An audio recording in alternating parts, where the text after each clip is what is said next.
perhatikan beberapa waktu kan kita lihat Mas Kaisang kan sudah mulai rajin sholat Jumat turun ke lapangan kan. Tentunya ini bagus di Jakarta, mungkin biasa di Solo atau di mana. Ini bagus sekali, bahwasanya mungkin saja kita harapkan Mas Kaisang juga bisa maju di Jakarta. Assalamualaikum warahmatullahi wabarakatuh. Kembali lagi di channel Prayoga Muhammad. Gimana kabar kalian semua? Semoga baik-baik saja ya, dan dilancarkan segala rizkinya. Teman-teman semua, ada kabar baru nih mengenai Partai Nasdem, yang dimana berstatement bahwasanya Kaisang cocok untuk menjadi gubernur ataupun wakil gubernur, di mana saat ini Kaisang sudah rajin sholat Jumat. Lucu sekali ya statement ini ya.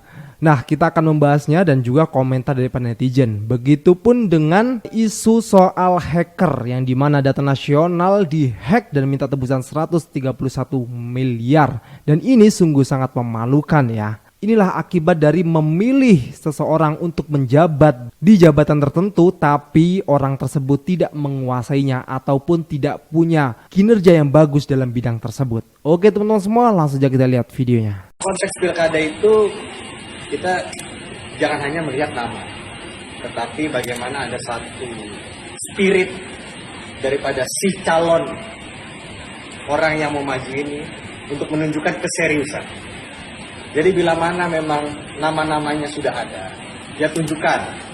Kayak misalnya kan kita perhatikan beberapa waktu kan kita lihat Mas Kaisang kan sudah mulai rajin sholat Jumat turun ke lapangan kan. Tentunya ini bagus di Jakarta, mungkin biasa di Solo atau di mana. Ini bagus sekali, bahwasanya mungkin saja kita harapkan Mas Kaisang juga bisa maju di Jakarta. Tapi ada kemungkinan Nasdem untuk mendukung Kaisang juga bersama PSI. Mungkin kalau Pak Anies dengan Kaisang, atau Bang Roni dengan Kaisang, atau saya dengan Kaisang gitu kan, ya mungkin saja. Tapi kan kita tidak tahu ya. Ini kan semua masih sangat amat panjang, karena prosesnya juga sampai dengan bulan Agustus. Ya sudahlah, Anda saja dengan Kaisang, jangan bawa-bawa Pak Anies dengan Kaisang ya, karena itu tidak mungkin. Ini lucu banget ini statementnya. Kan sholat Jumat itu memang kewajiban untuk kaum muslimin di seluruh dunia. Pokoknya kalau orang muslim itu wajib, laki-laki ya, wajib untuk sholat Jumat. Jadi hal itu tidak perlu dibanggakan, itu memang sudah kewajiban. Rakyat biasa juga melakukan hal itu gitu loh. Apa hubungannya dengan orang rajin sholat Jumat bisa menjadi gubernur? Ini gimana ini sudut pandangnya ini? Aduh. Sholat Jumat ke lapangan. Sholat Jumat ke masjid, Mas. Ke lapangan lo main bola dong. Baru mulai rajin aja udah salah, apalagi udah rajin ya. Apakah ini ASEAN value yang diyakini oleh Partai Nasdem DKI Jakarta, yang menilai karena Kaisang mulai rajin sholat Jumat ke lapangan, Nasdem DKI Jakarta menilai Kaisang cocok menjadi pemimpin DKI Jakarta. Come on, sholat Jumat ini kewajiban bagi seorang muslim. Hey, Anda partai-partai politik yang kemarin-kemarin kayaknya kalau ada salah satu kandidat yang seolah dekat dengan agama, menarasikan tentang agama dalam konteks pemimpin nasional, itu seolah-olah menjadi hal yang masalah banget politik identitas. Giliran ini seolah-olah didukung dan disupport betul. Jadi Anda ini pakai standar fikir yang mana sehingga seolah-olah semuanya jadi ketika kepentingannya dominan, semuanya menjadi tidak apa-apa. Tolonglah, jangan membuat kekocakan-kekocakan yang aneh banget lah. Aduh, ini ada apa teman-teman? Kaisang disebut Nasdem cocok pimpin Jakarta karena mulai rajin sholat Jumat. Apa ini cu? Lagi panas-panasnya politik Jakarta, muncul sebuah pertanyaan besar. Apakah kebiasaan rajin sholat Jumat bisa menjadi tolak ukur buat mimpin Jakarta yang lebih efektif? Kan nggak mungkin, Pak. Perhatikan beberapa waktu kan kita lihat Mas Kaisang kan sudah mulai rajin sholat Jumat turun ke lapangan kan. Tentunya ini bagus di Jakarta, mungkin biasa di Solo atau di mana. Ini bagus sekali, bahwasanya mungkin saja kita harapkan Mas Kaisang juga bisa maju di Jakarta. Poinnya kan satu, kita nggak bisa mengabaikan pentingnya pengalaman, visi, dan kompetensi dalam mengelola Jakarta. Kita butuh pemimpin yang tidak hanya rajin sholat Jumat, tapi juga bisa mendengar suara rakyat, rajin berinovasi, dan rajin beraksi. Kesimpulannya sih sebagai warga Jakarta, teman-teman harus kritis dan jangan sampai terjebak dalam simbolis semata. Kita harus menuntut lebih dari sekadar simbolis keagamaan. Kita butuh bukti nyata, rencana kerja yang solid, dan yang terpenting adalah komitmen untuk mewujudkan Jakarta yang lebih baik untuk semua teman-teman. Share pendapat kalian, drop komen ya. Maka dari itu pilihlah Pak Anies Baswedan yang sudah jelas, rekam jejaknya itu sudah jelas gitu loh, memimpin Jakarta selama 5 tahun dan merubah Jakarta menjadi ibu kota yang luar biasa. Kita lanjut lagi videonya. Menarik nih, belum apa-apa Pilkada DKI Jakarta udah memanas. PKS sebagai partai pemenang di DKI Jakarta mencalonkan Anies Baswedan dan Muhammad Soebul Iman sebagai wakil gubernur DKI Jakarta. Tapi menariknya, PKB yang katanya pengusung semangat perubahan malah mengajukan nama Prasetyo Edy sebagai cawagupnya. Sementara Nasdem ini lebih ajaib lagi. Dia malah ngusung Kaisang Pangarep sebagai cawagupnya Anies. Warga DKI pilih yang mana ya kira-kira? Pengennya Anies sama Soebul Iman, Prasetyo Edy, atau Kaisang Pangarep? Kalau anak abah pasti tahu dong milih siapa. Masa iya kita milih? Jadi maunya wali kota Solo atau Jakarta? Kalau bisa disuruh pilih nih, Ya, suruh pilih Jakarta. Jakarta. Pilih Jakarta. Mau maju berarti atau sekalian gubernur, pilgub kan bentar lagi. bentar lagi pilgub. Pilgub. Mungkin duet sama Pak Anies kali ya. Pak Anies. Oh, betul Pak Anies. Emang yang itu enggak mau? Yang mana? Yang Pak siapa namanya? Yang mana? Indra Bruggman. Apa? Indra Bruggman? Oh, nggak mau. Indra Bruggman dia nggak mau nyalonin. Mau sama Pak Anies. Sama Pak Anies. Ya, Jadi nanti Pak Anies Pak mau. Anies, Mas Kaisang jadi apa? Akai. Nisang. Oh, Jepang. Jepang Kan posisinya Pak Anies sekarang kan belum ada partai. Sedangkan aku Iya. di Jakarta punya 8 kursi. Buset, bisa masuk ke dia. Bisa kalau mau. Sombong. Sombong. Pak Anies juga nggak bakalan mau lah, jangan sampai. Kalau Pak Anies sampai bersama Kaisang ya aduh, hancur lah pokoknya anak abang, nggak ada yang mau memilih lagi. Bagaimana komentar dari Bung Rocky Gerung? Kita lihat videonya. Saya membayangkan itu lembaga pemeringkat korupsi itu juga udah pasti me-watch Mahkamah Agung. Bahwa Mahkamah Agung ini ternyata biang dari korupsi juga. Ini sebetulnya korupsi. Karena secara mental hakim-hakim itu dikondisikan untuk menerima perintah dari kekuasaan. Nah, korupsi itu selalu terjadi kalau ada surplus kekuasaan dan perintah kekuasaan itu pasti tiba di tempat-tempat yang paling rawan. Artinya Ketua Mahkamah Agung hari ini pasti ada problem juga tuh sehingga dia mau menjadi kacung dari Presiden. Kan itu artinya Mahkamah Agung tidak independen sebagai pilar ketiga dari demokrasi. Pilar yudisial. Jadi seharusnya kita ingin dengar Mahkamah Agung mestinya terangkan tuh bahwa kami ada permintaan, nggak apa-apa bilang bahwa ada tekanan politik, tapi kami percaya bahwa rakyat tidak menghendaki itu diulangi, tidak menghendaki problem di Mahkamah Konstitusi diulangi, di copy paste dengan cara yang lebih buruk di Mahkamah Agung kan. Itu intinya tuh. Tapi sekali lagi kita paham bahwa sebetulnya ini kita syukuri aja supaya betul-betul ada pembusukan dalam semua institusi itu. Nanti kita ingin juga nanti pengadilan yang lebih rendah mungkin mengiyakan kalau cucu presiden itu boleh jadi lurah itu kan, walaupun umur kan semua ini kan jadi absurd. Tetapi absurditas itu datang dari, kalau kita uraikan kenapa jadi absurd, karena tidak ada kemampuan dari para pengawas kekuasaan ini.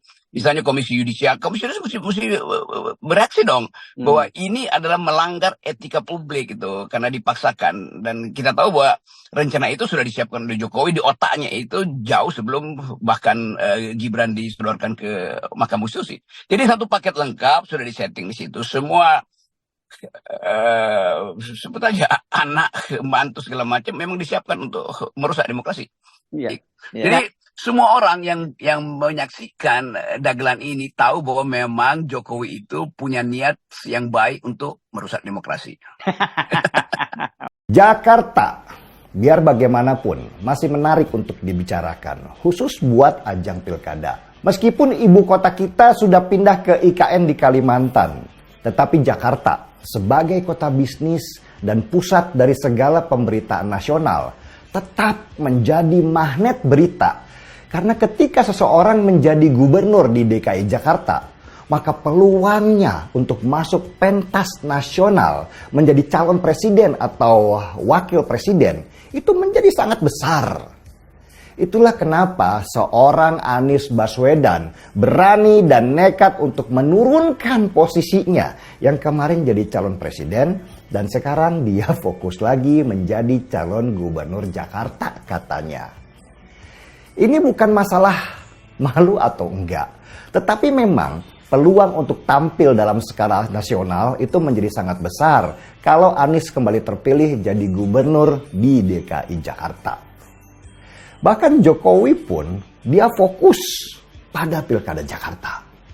Di tengah situasi rupiah yang lagi terpuruk, PHK di mana-mana, pabrik tekstil banyak yang tutup, judi online juga yang banyak memakan korban jiwa, Jokowi tetap fokus pada Pilkada. Pilkada ini lebih penting buat Jokowi sekarang, karena dia ingin membangun jalan untuk anaknya Gibran untuk Pilpres di 2029 mendatang. Jika berhasil menancapkan orang-orangnya di banyak daerah, tentu peluang Gibran akan jadi calon presiden di 2029 nanti akan semakin besar. Kaisang mengatakan dia lebih senang kalau bisa berpasangan dengan Anies untuk Jakarta. Ini sebagai orangnya Anies, gimana nanggapinnya ini? Saya tidak mewakili siapapun, tidak mewakili Anies, tidak mewakili siapa-siapa, tidak mewakili relawan, mewakili saya pribadi. Dalam konteks itu, kalau Kaisang ngomong semacam itu, maka artinya sebaliknya. Oh begitu bacanya? Ya, artinya sebaliknya. Sama, Gibran juga sebelumnya sama kayak gitu juga kok Bang. DNA mereka itu adalah bagaimana membuang Anies dari pusaran politik Indonesia. Itu udah DNA itu.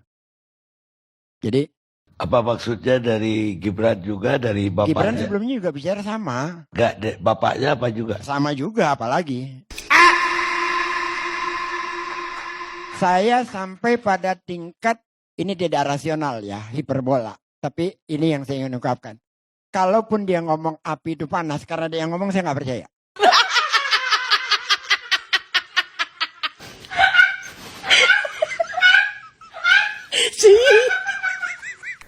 Coba guys dilihat, itu sebegitu dahsyatnya ya, saking kata-katanya sering sekali blunder gitu ya. Aduh, ya begitulah teman-teman semua. Maka dari itu nanti di Pilkada Jakarta, rakyat Jakarta ya harus lebih pinter lagi lah untuk memilih pemimpinnya. Tentunya pilih yang sudah jelas gitu lah, Pak Anies Baswedan ya.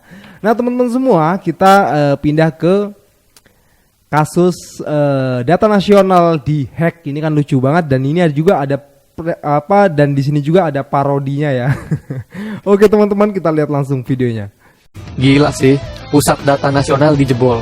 Kemana presiden tidak memberikan pernyataan ke publik? Giliran mikirin anak, gercep bener. Pak, negara kita ini sudah ditelanjangi secara brutal. Kok kayak nggak ada urgensinya banget gitu loh sebagai kepala negara? Imigrasi sampai tumbang, padahal itu pintu gerbang yang dilihat mata dunia. Memalukan. Makanya jangan cap-cip-cup tunjuk orang di jabatan penting, Pak. Bapak kemana-mana kalau pidato kayak yang paling bener aja masalah high-tech. Seminar-seminar PNS sempat tuh ngomongin metaverse. Pucuk pimpinan masih otak disket. Diketawain Pak sama Malaysia. Masih mau bilang investor nggak mau masuk karena banyak yang demo. Ampun dah. Halo Pak, saya ahli IT dan juga ahli keamanan cyber. Saya akan bisa menyelamatkan data nasional kita jika saya dijadikan Kominfo. Oh, tidak perlu. Sudah ada Pak Jamal yang menjadi Kominfo. Oh iya, ahli IT juga Pak? Bukan, dia teman saya waktu susah dulu.